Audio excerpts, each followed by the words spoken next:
आज हम लोगों ने देखा कि फ्रेमवर्क और सीएमएस में क्या डिफरेंस है। फ्रेमवर्क बेसिकली क्या होता है, फ्रेमवर्क में आपको बेसिक स्ट्रक्चर गिवन होता है, आपको सारा कोडिंग अपनी इनिशियल लेवल से करनी होती है ना।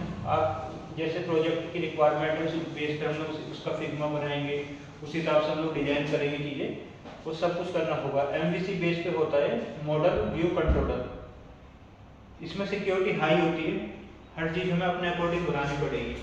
सीएमएस कंटेंट मैनेजमेंट सिस्टम में क्या होता है, प्लगइन बेस होता है, इसमें बने बनाए आपको प्लगइन मिलेंगे, उन्हें यूज़ करना है। ड्रैग एंड ड्रॉप की फंक्शनलिटी मिलती है और डेटाबेस की टेबल वगैरह भी बनी बनाई मिलती है। इसमें आपको सब कुछ अपना बनाना पड़ेगा, डेटाबेस की टेबल वगैरह अपने अकॉर्डिंग डिजाइन करनी पड़ेगी।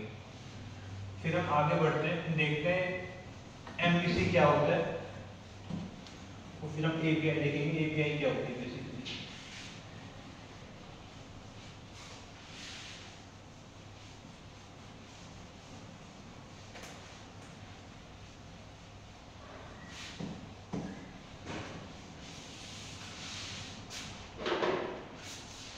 जितने भी फ्रेमवर्क होते हैं मोस्टली सब एमवीसी बेस होते हैं।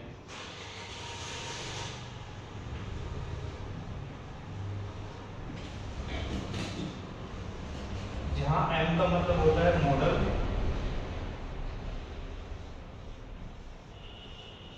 वी का मतलब व्यू, सी एमवीसी सी का मतलब कंट्रोलर।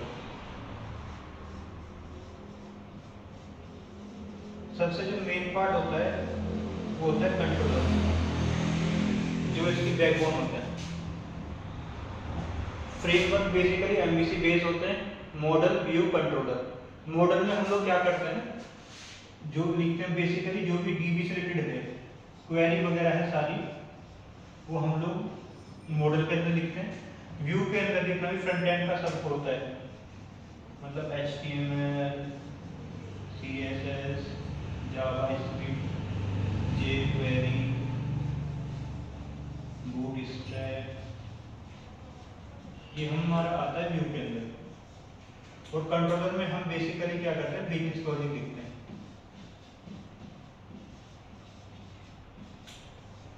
जो भी लॉजिक हमारा बन के आता है वो हम इसके अंदर लिखते हैं, चाहे वो जो भी चीज हो, PHP, ASP, JSP,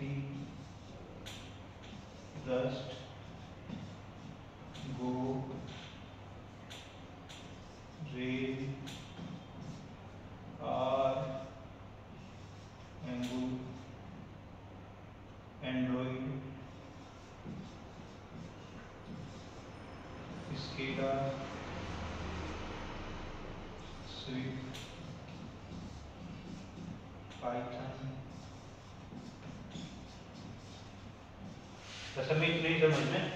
इसमें एमवीसी क्या होता है, एमवीसी में क्या होता है, model view controller. Model view controller में क्या होता है कि जितनी भी मॉडल है, मॉडल के अंदर जितनी भी डेटाबेस की क्वेरी होगी वो मॉडल के अंदर लिखेंगे, जिससे कोड अलग अलग लिखा जाएगा।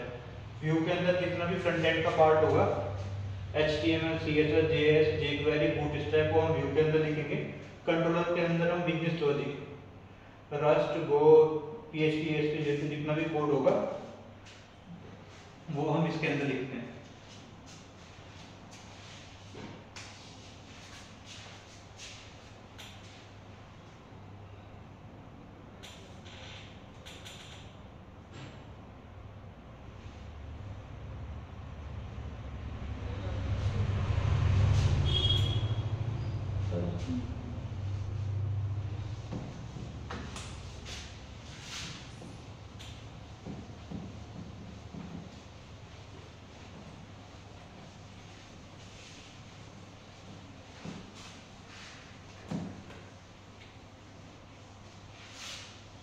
वैसे अगर हम देखें हल्का सा बेसिक आर्किटेक्चर समझने के लिए, बीच में हमेशा हमेशा होता है हमारा कंट्रोलर, CONTROLLER,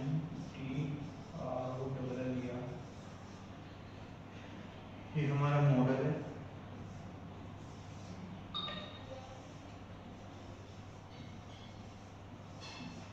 ये व्यू है।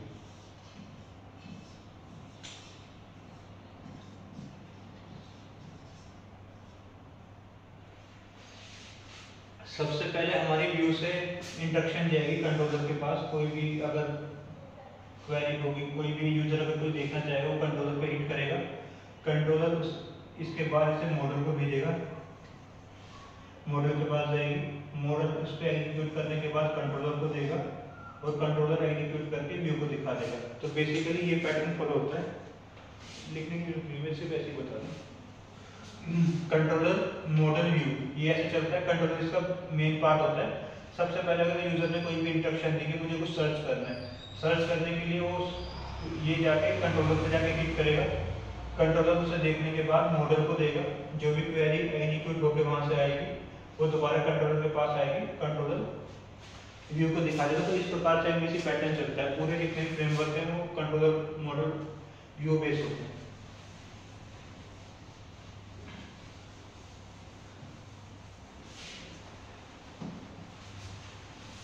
बहुत इंपॉर्टेंट टॉपिक है एपीआई कि एपीआई क्या होता है।